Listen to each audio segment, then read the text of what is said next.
नमस्कार प्रेक्षकांनो, आजच्या एपिसोडमध्ये जानकी आपल्या आईची माळ हातामध्ये घेऊन बसलेली असते. जानकी आपल्या आईला मिस करत असते, तिला आठवण येत असते. किती महिने झालेले असतात. जानकी आणि लता एकमेकांपासून वेगळ्या आहेत. इथे आता जानकीची आणि लताची मंदिरामध्ये झालेली भेट जानकीला आठवते. जानकीला ते सगळं आठवत असतं, ती इमोशनल झालेली असते. तेवढ्यातच प्रेक्षकांनो, ऋषिकेश त्या ठिकाणी येतो. ऋषिकेश येतो आणि म्हणतो, जानकी काय झालं? आईची आठवण येते का तुला? तेव्हा इथे जानकी म्हणते, हो ना ऋषिकेश, मला माझ्या आईची खूप आठवण येते हो. इतक्या वर्ष ती माझ्याबरोबर नव्हती. अचानकपणे ती आपल्याकडे आली. आधी मला माहिती नव्हतं की ती माझी आई आहे म्हणून. पण जेव्हा मला कळलं तेव्हा माझं अनाथपण दूर झाल्यासारखं वाटलं होतं ऋषिकेश. असं वाटलं होतं की हक्काची आई आता मिळाली आहे मला. आईची आठवण येते. असं वाटतंय की आईच्या कुशीमध्ये शिरून जोरजोरात रडावं आणि तिने माझे डोळे पुसावे, मला धीर द्यावा, मला आधार द्यावा, असं वाटतंय मला ऋषिकेश. तेव्हा ऋषिकेश म्हणतो, जानकी तू कशाला काळजी करतेस? आणि तो तिचे दोन्ही हात आपल्या हातामध्ये घेतो आणि ऋषिकेश म्हणत असतो, जरी पण तुझी आई इथे नसेल तरीसुद्धा तुला धीर देण्यासाठी, तुला आधार देण्यासाठी तुझा हा नवरा आहे ना तुझ्याकडे, देवाने मला तुझ्यासाठी तर पाठवले. तेव्हा इथे जानकी म्हणते, हो ना ऋषिकेश, तुम्ही माझ्याबरोबर आहात म्हणून मी हे सगळं करू शकले. जर तुम्ही माझ्याबरोबर नसतात तर, तुम्ही माझी साथ दिली नसतीत तर काय झालं असतं माझं? कुणी ऐकून घेतलं असतं माझं? कुणी विश्वास ठेवला असता माझ्यावरती? पण नाही, तुम्ही माझी साथ कधीच सोडली नाही ऋषिकेश. आणि त्याचा मला सार्थ अभिमान आहे की तुमचं माझ्याबरोबर लग्न झालं आहे, माझं तुमच्याबरोबर लग्न झालं आहे, मी तुमची बायको आहे, याचा मला खरंच खूप अभिमान आहे, असं जानकी आता म्हणत असते. जानकी म्हणते, ऋषिकेश सांगा ना, काय चुकीचं वागले मी? सांगा ना, काय चुकीचं केलं आहे मी? प्रत्येक वेळेला मी घराच्या आनंदाचा विचार करत असते. सगळ्यांनी खुश राहिलं पाहिजे, आनंदी राहिलं पाहिजे, यासाठीच मी झटत असते ना हो.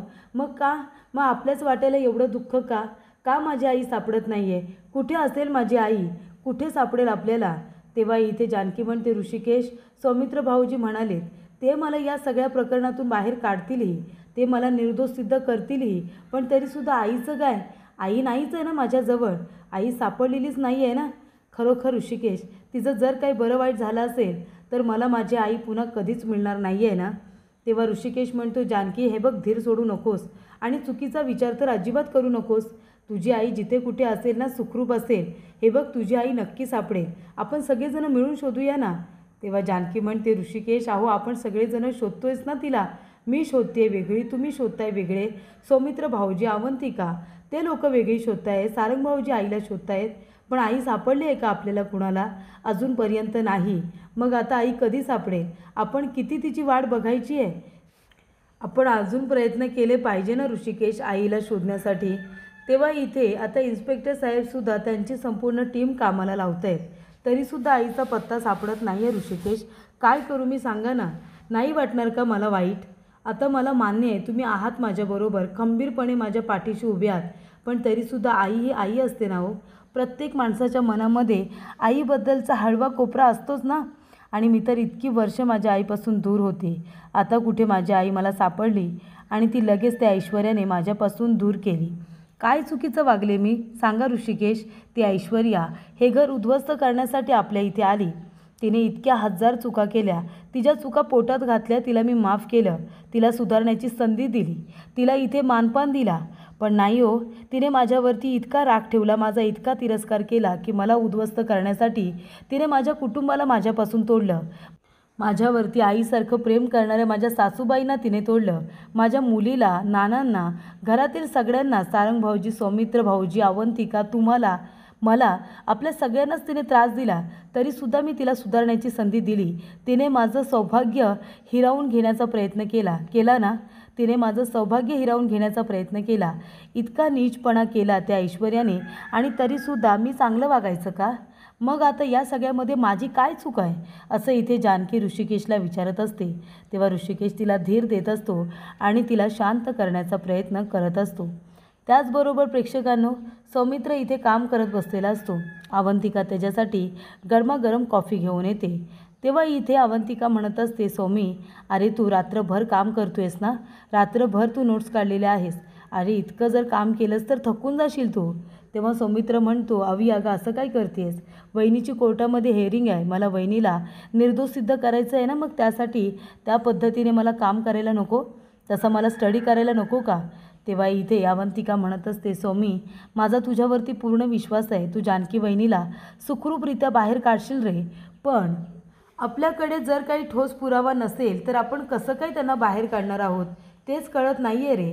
तू त्यांना बाहेर काढण्यासाठी परिपूर्ण प्रयत्न करतोयस आणि तू काढशील मला खात्री आहे, पण हे सगळं कसं घडणार आहे खरंच मला काही कळत नाही आहे. तेव्हा सौमित्र म्हणत असतो की अवी काहीही झालं ना तरीसुद्धा जानकी वहिनीला मी सुखरूपरित्या बाहेर काढणार. मी माझा संपूर्ण जीव पणाला लावणार आहे तिला निर्दोष सिद्ध करण्यासाठी. कसं आहे ना अवंतिका, जानकी वहिनीने खूप केलं आहे ग या घरासाठी, खूप झटली आहे ती बिचारी. तिला परतफेड असं काहीच मिळालेलं नाही आहे. तिने आमच्या सगळ्यांची, नानांची, आईची अशा पद्धतीने काळजी घेतली ना, म्हणजे जानकी वहिनी येण्याच्या आधी या घरामध्ये आनंद होता, पण ती आल्यामुळे हा आनंद दुगुणा काही तिगुणा झालेला आहे. तिच्यामुळे घरामध्ये चैतन्य असतं ग. तिने आम्हाला सगळ्यांना खूप सांभाळून घेतलं.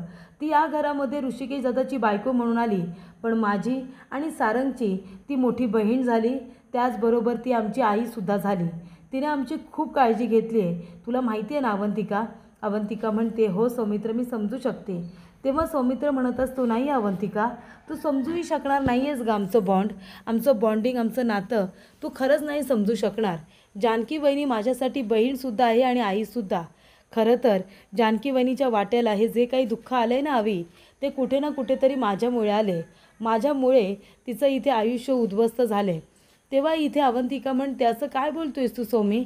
तेव्हा सौमित्र म्हणतो, हो ना, ती ऐश्वर्या सारखी म्हणत असते तिला माझ्याबरोबर लग्न करायचं होतं, पण तिने सारंगबरोबर लग्न केलं. मग तो राग आहे ना तिच्या मनामध्ये अजून आहे आणि म्हणूनच इथे सौमित्र म्हणतो, कुठेतरी मला असं वाटतं की या सगळ्याला मी जबाबदार आहे, माझ्यामुळेच हे सगळं घडतं आहे. तेव्हा प्रेक्षकांनो इथे अवंतिका म्हणते, सौमी प्लीज तू शांत हो. हे बघ जे काही झालं ते चुकून झालं होतं, या सगळ्यामध्ये काही तुझी चूक आहे असं मला म्हणायचंच नाही आहे. तू प्लीज शांत हो आणि मला पूर्णपणे खात्री आहे तू स्वतः तर निर्दोष आहेसच, पण तू जानकी वहिनींनासुद्धा निर्दोष सिद्ध करशील, मला पूर्णपणे खात्री आहे, असं इकडे आता अवंतिका म्हणत असते. त्यानंतर प्रेक्षकांनो अवंतिका म्हणत असते, तुम्ही खरंच खूप लकी आहात की जानकी वहिनीसारखी बहीण तुम्हाला मिळाली. त्यानंतर प्रेक्षकांनो इथे आता अवंतिका म्हणत असते, सौमी मग या सगळ्याला तू एकटा जबाबदार नाही आहेस. मग तू लग्न माझ्यासाठी केलंस ना माझ्याबरोबर, माझा जीव जाऊ नये म्हणून तू लग्न केलंस ना. तेव्हा पण मी तुझा विचार नाही केला, तुझ्या कुटुंबाचा विचार नाही केला, मी फक्त हट्ट केला आणि म्हणून तू माझ्याबरोबर लग्न केलेस. मग या सगळ्याला मी पण जबाबदार आहेस ना, माझ्यामुळेच तुमच्या घरामध्ये वाद निर्माण झाले ना. तेव्हा सौमित्र आणि इथे अवंतिका दोघेजण आता एकमेकांना जबाबदार मानत असतात. तेव्हा तिथे जानकी येते आणि म्हणते, एक मिनिट, तुमच्या दोघांमुळे काहीही झालेलं नाही आहे. जर या सगळ्यामध्ये 100% चुकी कुणाची आहे तर ती ऐश्वर्याची चुकी आहे. ऐश्वर्याने हे सगळं मुद्दामून केलं ना, मुद्दामून तिने रचलं, मग या सगळ्यात तुमची चुकी कशी काय असेल? तेव्हा इथे जानकी म्हणत असते, आणि सौमित्र भाऊजी मला पूर्णपणे खात्री आहे तुम्ही इथे रात्रभर जागून केसचा अभ्यास केला असेल ना. मला निर्दोष सिद्ध करण्यासाठी माझा भाऊ माझ्यासाठी इतके प्रयत्न करतोय, मग अजून मला काय हवं आहे? आणि हे बघा तुम्हीसुद्धा आता ना एकमेकांना ब्लेम करू नका आणि आता त्याच गोष्टीचा विचार करू नका. आता आपल्याला पुढे जायचं आहे ना, आपण पुढचा विचार करूया. तेव्हा इथे अवंतिका म्हणते, वहिनी एवढं सगळं होऊनसुद्धा तुम्ही इतक्या पॉझिटिव्ह कशा हो?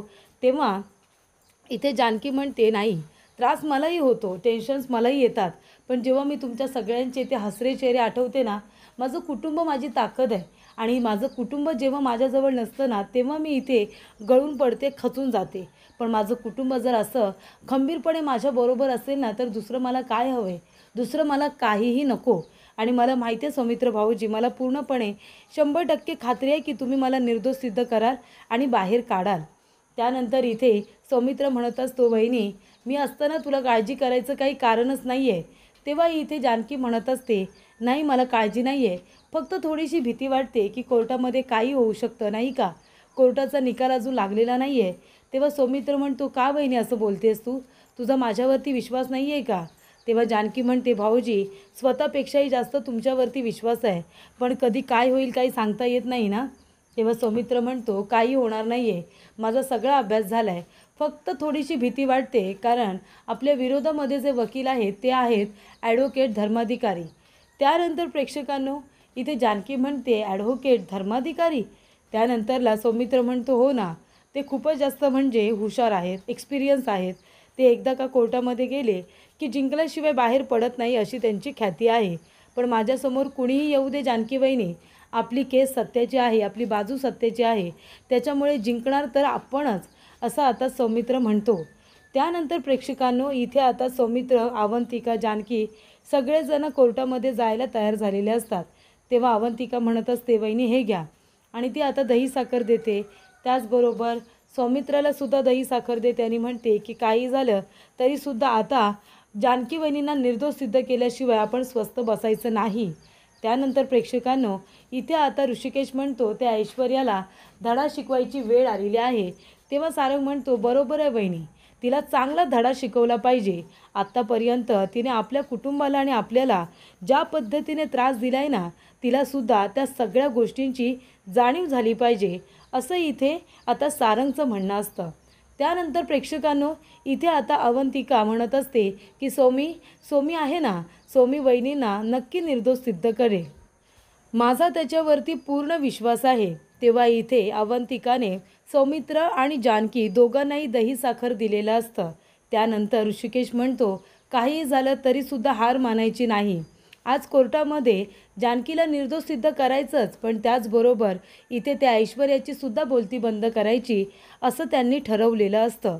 त्यानंतर प्रेक्षकांनो कोर्टाच्या बाहेर इथे आता ऐश्वर्या आणि सयाजी विखे पाटील हे सुद्धा आलेले असतात आणि इथे सगळ्यात मोठे वकील ॲडव्होकेट धर्माधिकारी सुद्धा आलेले असतात. तेव्हा प्रेक्षकांनो इथे आता ऐश्वर्या म्हणत असते डॅडा काही झालं ना तरीसुद्धा ती जानकी सुटली नाही पाहिजे, जानकीला तिच्या गुन्ह्याची शिक्षा मिळालीच पाहिजे. तेवढ्यातच तिथे ॲडव्होकेट धर्माधिकारी येतात आणि ते आल्यानंतर इथे ऐश्वर्याला भेटतात आणि ते म्हणतात की ऐश्वर्या विखे पाटील. तेव्हा ऐश्वर्या म्हणते हो मीच.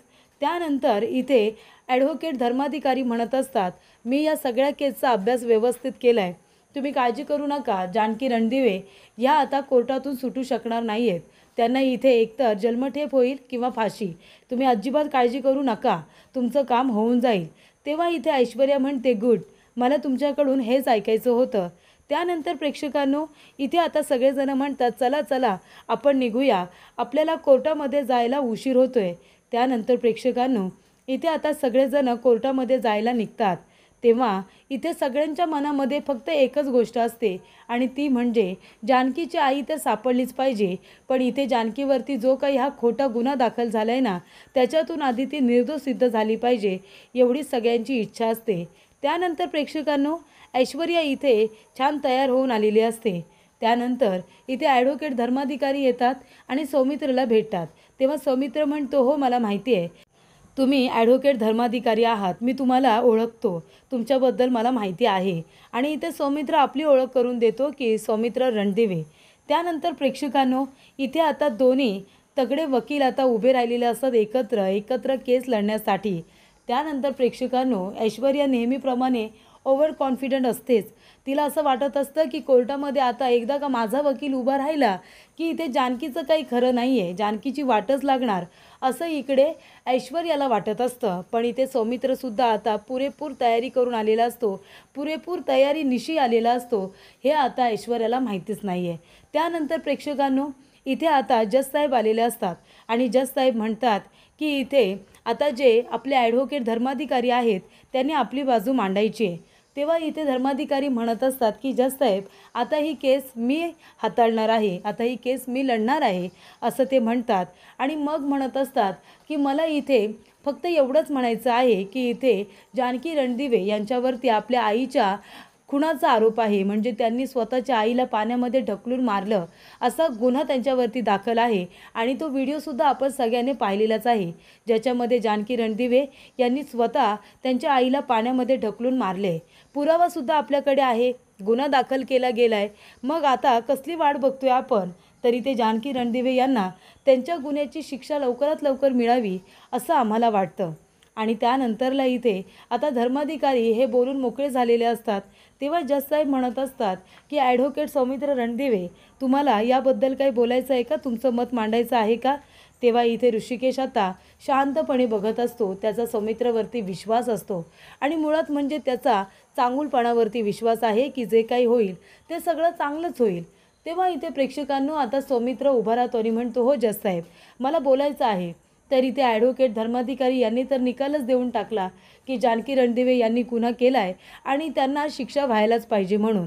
काय खरं काय खोटं याबद्दल त्यांना काही माहितीच नाही आहे. तेव्हा सौमित्र म्हणत असतो की जज साहेब, मला तुम्हाला एक गोष्ट सांगायची आहे. ज्या दिवशी हे सगळं काही घडलं त्या दिवशी इथे आता शिंदेने जी काही साक्ष दिली होती त्या शिंदेंना मी पुन्हा एकदा विटनेस बॉक्समध्ये बोलावतोय साक्ष देण्यासाठी. तेव्हा धर्माधिकारी म्हणत असतात, पण इथे शिंदेने ऑलरेडी सांगितले की त्यांनी स्वतःच्या डोळ्याने बघितले इथे जानकी रणदिवे यांना आपल्या आईला धक्का देताना. पुन्हा पुन्हा आता त्यांना प्रश्न विचारण्यात काय येत आहेत, त्यामुळे इथे साक्ष तर बदलणार नाही आहे ना. तेव्हा प्रेक्षकांनो इथे आता सौमित्र म्हणत असतो, पण मला त्यांना प्रश्न विचारू तर द्या. तेव्हा जज साहेब म्हणत असतात की ॲडव्होकेट धर्माधिकारी, त्यांना प्रश्न तर विचारू द्या, त्यांना काय उत्तर अपेक्षित आहे ते तरी कळेल. तेव्हा प्रेक्षकांनो इथे आता सौमित्र म्हणत असतो की हे बघा शिंदे, ज्या दिवशी तुम्ही बघितलं की जानकी वहिनी यांनी त्यांच्या आईंना धक्का देऊन पाण्यामध्ये ढकललं आहे ते तुम्ही इथे कोर्टाला सांगितलं, तो दिवस कुठला होता काही सांगाल का. तेव्हा धर्माधिकारी म्हणतात, बघा जज साहेब, तेच प्रश्न विचारून ॲडव्होकेट सौमित्र कोर्टाचा वेळ वाया घालवत आहेत. तेव्हा जज साहेब म्हणतात की ॲडव्होकेट सौमित्र, हे त्यांनी सांगून झालं आहे ना, मग तुम्ही परत का ते विचारताय. तेव्हा सौमित्र म्हणतो की मॅडम प्लीज जज साहेब, मला फक्त एकदा प्रश्न विचारू द्या, त्यांच्या उत्तरामध्येच आपल्याला सगळं काही मिळून जाईल. मला ह्या प्रश्नाचं उत्तर पुन्हा एकदा तुम्हाला ऐकवायचं आहे. तेव्हा प्रेक्षकांनो इथे आता सौमित्र म्हणतो की तुम्ही तिथे कशासाठी गेला होतात हे सांगाल का सगळ्यांना. तेव्हा शिंदे म्हणत असतो की मी तिथे गेलो होतो, श्रावणी सोमवार होता ना, तर श्रावणी सोमवार असल्यामुळे मी तिथे बॅनर लावायला गेलो होतो. बॅनर लावत असताना मी बघितलं की इथे जानकी रणदिवे आणि त्यांच्या आईचं कडाक्याचं भांडण होतं आणि तिथे भांडण होत असताना नंतरला जानकी रणदिवे यांनी रागानेच आपल्या आईला पाण्यामध्ये ढकललं. हे मी माझ्या डोळ्याने बघितलं. तेव्हा सौमित्र म्हणतो, त्यावेळेला नक्की श्रावणी सोमवारच होता ना, की तुम्ही खोटं बोलताय. तेव्हा तो म्हणतो, नाही, तेव्हा श्रावणी सोमवारच होता, तेव्हाच बॅनर लागले होते ना. तेव्हा प्रेक्षकांनो इथे आता सौमित्र म्हणत असतो की जज साहेब, मला हेच तुम्हाला सांगायचं आहे, माझ्याकडे काही फोटोज आहेत, म्हणजे या फोटोजमध्ये श्रावणी सोमवार होता म्हणून तिथे बॅनर लावण्यात आले होते. तर तुम्ही हे फोटोज बघा, त्याच्यामध्ये बॅनर लावलेले आहेत श्रावणी सोमवारचे आणि मग आता बॅनर दाखवले जातात. त्याच्यानंतरला आता सौमित्र म्हणतो, आणि आता जज साहेब तुम्ही हा व्हिडिओ बघा, या व्हिडिओमध्ये तुम्हाला कुठेतरी एक तरी बॅनर दिसतोय का, किंवा इथे डेकोरेशन तुम्हाला दिसतंय का. काहीही नाही. म्हणजे याचा अर्थ हाच होतो जज साहेब की ज्या वेळेला श्रावणी सोमवारला जानकी वहिनी आणि त्यांची आई एकत्र होती त्यावेळेला हा व्हिडिओ काढलेलाच नाही आहे, हा व्हिडिओ नंतर काढला गेला आहे. तेव्हा तुम्ही त्या व्हिडिओमध्ये जर आजूबाजूला बघाल तर बॅनर कुठेही दिसत नाही आहे श्रावणी सोमवारचा, किंवा नाव दिसत नाही आहे, कुठे एखादा दिवासुद्धा दिसत नाही आहे, असं इथे आता सौमित्र सांगतो. याचा अर्थ एकतर हे साक्ष खोटी देत आहेत किंवा हा व्हिडिओ खोटा आहे. तेव्हा इथे शिंदे म्हणतो, नाही, मी खोटं बोलत नाही आहे.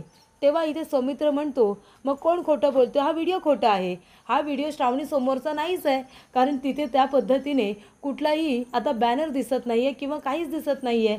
जेव्हा तुम्ही श्रावणी समोरला बॅनर लावलेत ते त्या फोटोमध्ये सगळीकडे दिसत आहेत.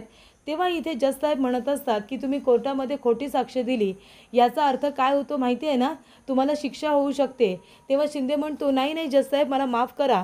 हे बघा, मला एका व्यक्तीने फोन केला होता आणि मला खोटं बोलायला सांगितलं होतं, म्हणून मी हे सगळं केलं, मला माफ करा जज साहेब, मला याबद्दल काहीही माहिती नाही आहे, असं आता शिंदे म्हणतो. आणि त्याने दिलेलं स्टेटमेंट हे खोटं होतं हे सुद्धा आता सगळीकडे उघडकीस येतं. त्यानंतर प्रेक्षकांनो आता पुढील भागामध्ये आपण बघूया. एकतर हा व्हिडिओ खोटा आहे, नंतरचा आहे, हे सिद्ध होतं आणि दिलेली साक्षीसुद्धा खोटी आहे हे सुद्धा सिद्ध होतं. तर पुढील भागामध्ये इथे आता सौमित्र म्हणत असतो की वहिनी जानकी रणदिवे, तुम्ही आता सांगा त्या रात्री नक्की काय काय घडलं होतं हे तुम्ही सांगा. तेव्हा जानकी म्हणत असते की त्या रात्री मी आणि माझी आई आम्ही पहिल्यांदा भेटलो. त्यानंतर माझ्या आईने माझ्यासाठी पोहे आणले होते, ते पोहे तिने मला भरवले. तेव्हा ऐश्वर्या आणि ऐश्वर्याचे गुंड माझ्या आईचा पाठलाग करत होते, कारण माझ्या आईला ऐश्वर्याच्या कारस्थानांबद्दल खूप काही माहिती होतं आणि ते मला कळू नये, माझी आई ही माझी खरी आई आहे हे मला कळू नये, यासाठी ऐश्वर्याचे गुंड तिचा पाठलाग करत होते तिला किडनॅप करण्यासाठी. आणि तेव्हा माझ्या आईने मला जे पोहे भरवले त्याच्यामध्ये ऐश्वर्याने गुंगीचं औषध टाकलं होतं आणि ते पोहे मी खाल्ले. मी आणि माझी आई आम्ही बेशुद्ध झालो आणि त्यानंतरला ऐश्वर्या माझ्या आईला किडनॅप करून घेऊन गेली. तेव्हा ऐश्वर्या म्हणते, नाही नाही, हे खोटं आहे, मी असं काही केलेलं नाही आहे. तेव्हा जानकी म्हणते, ऐश्वर्या अगं असं काय करतेस तू? म्हणजे याचा अर्थ तू पोह्यांमध्ये गुंगीचं औषध मिसळलं नव्हतंस? तेव्हा ऐश्वर्या म्हणते, ते पोहे नव्हते, तो शिरा होता. तेव्हा जानकी म्हणते, हो का? तुला कसं गं माहिती ऐश्वर्या त्या रात्री शिरा होता म्हणून? तेव्हा प्रेक्षकांनो सौमित्र म्हणतो, बघितलं तुम्ही जज साहेब, मला हेच तुम्हाला सांगायचं होतं की या सगळ्याच्या मागे ऐश्वर्याच आहे. ऐश्वर्याने शिऱ्यामध्ये गुंगीचं औषध मिक्स करून जानकी रणदिवे यांना बेशुद्ध केलं होतं आणि मग लता कारखानीस यांना किडनॅप करून ठेवण्यात आलं होतं आणि हे स्वतः ऐश्वर्याने तिच्या तोंडून सुद्धा कबूल केलेलं आहे.